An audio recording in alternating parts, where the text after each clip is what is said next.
Assalamualaikum warahmatullahi wabarakatuh. Saya Nida Afifah, NPM 19 14 15 10 11 dari jurusan Kehutanan Fakultas Pertanian Universitas Lampung. Di sini saya akan menjelaskan tentang pembungaan. Pada pengamatan ini, saya menggunakan bunga karsen atau Muntingia calabura.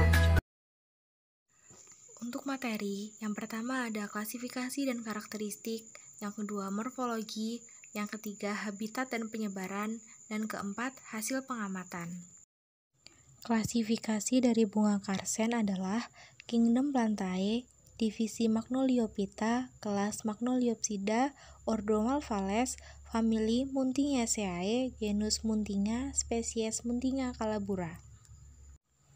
Karakteristik Muntingia calabura atau yang dikenal dengan tumbuhan karsen atau seri, di beberapa negara karsen dikenal dengan beberapa nama, misalnya Datiles, Aratiles, Manzanitas di Filipina, Homzom, Takhop di Laos, Karkop barang di Kamboja, dan Kerup siam di Malaysia.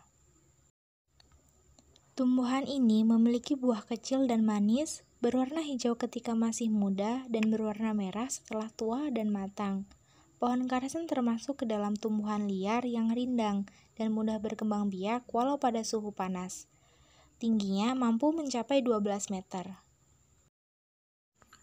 Morfologi. Yang pertama, daun. Daun karsen berbentuk bulat telur, panjang antara 2,5 cm sampai 15 cm, lebar 1 cm sampai 6,5 cm.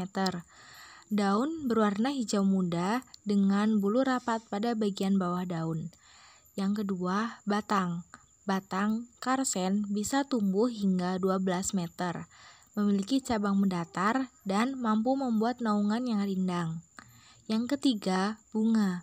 Bunga karsen berwarna putih, memiliki tangkai yang panjang, mahkota bertepi rata, memiliki benang sari, bisa mencapai 10-100 helai. Selanjutnya buah. Buah karsen berbentuk bulat. Jika masak berwarna merah, jika masih muda berwarna hijau, memiliki banyak biji kecil yang berbentuk seperti pasir di dalamnya. Yang terakhir biji. Di dalam buah terdapat biji kecil berukuran 0,5 mm, berwarna kuning. Habitat. Karsen tumbuh liar di tempat terbuka dan perbukitan terbuka, di tepi-tepi jalan, tepi-tepi sungai, juga dataran rendah yang drainasenya baik, dan pada tanah liat berpasir. Penyebaran.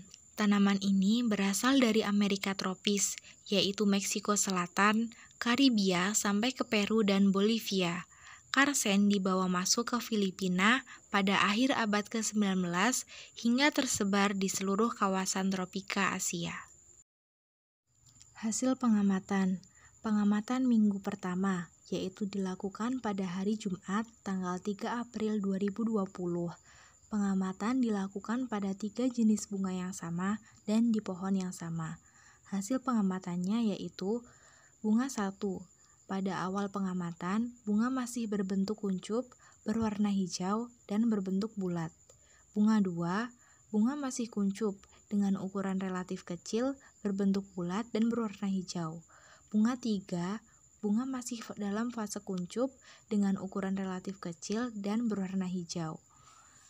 Pada tahap ini disebut juga dengan inisiasi bunga, yaitu tahap ketika perubahan morfologis menjadi bentuk kuncup reproduktif, mulai dapat terdeteksi secara makroskopis untuk pertama kalinya. Pengamatan minggu kedua, yang dilakukan pada tanggal 10 April 2020. Hasilnya adalah bunga 1, bunga mekar dan terlihat bagian-bagian bunga seperti kelopak, mahkota, putik, benang sari, dan tangkai bunga. Bagian putik sudah membesar dan terlihat adanya bakal buah. Bunga 2, bunga sudah mekar dengan struktur kelopak, mahkota, putik, benang sari, dan tangkai bunga. Mahkota bunga berwarna putih. Bunga 3, bunga sudah mekar dengan struktur kelopak, mahkota, putik, benang sari, dan tangkai bunga. Mahkota bunga berwarna putih dan terdiri dari 5 helai. Tahap ini disebut juga dengan antesis, yaitu tahap ketika terjadi pemekaran bunga. Biasanya, antesis terjadi bersamaan dengan masaknya organ reproduksi jantan dan betina, walaupun dalam kenyataannya tidak selalu demikian. Ada kalanya organ reproduksi baik jantan maupun betina masak sebelum terjadi antesis atau bahkan jauh setelahnya. Pengamatan minggu ketiga, yaitu dilakukan pada hari Jumat tanggal 17 April 2020. Hasil pengamatan, bunga 1, mahkota bunga sudah rontok dan terlihat bakal buah. Bunga 2, mahkota bunga sudah rontok dan terlihat bakal buah yang semakin bertambah besar. Bunga 3, mahkota bunga sudah rontok dan terlihat bakal buah. Hal ini menunjukkan bahwa penyerbukan dan pembuahan telah terjadi. Tahap ini memberikan hasil terbentuknya buah muda. Kesimpulan yang dapat diambil dari pengamatan ini yaitu tahap-tahap proses pembungaan terdiri dari induksi bunga, inisiasi bunga, perkembangan kuncup bunga menuju antesis, penyerbukan dan pembuahan, serta perkembangan buah muda menuju kemasakan buah dan biji. Tahap pembungaan pada bunga karsen yang saya amati sama antara bunga 1, 2, dan 3. Sekian presentasi yang dapat saya sampaikan. Ada kurang dan lebihnya saya mohon maaf. Saya akhiri. Wassalamualaikum warahmatullahi wabarakatuh.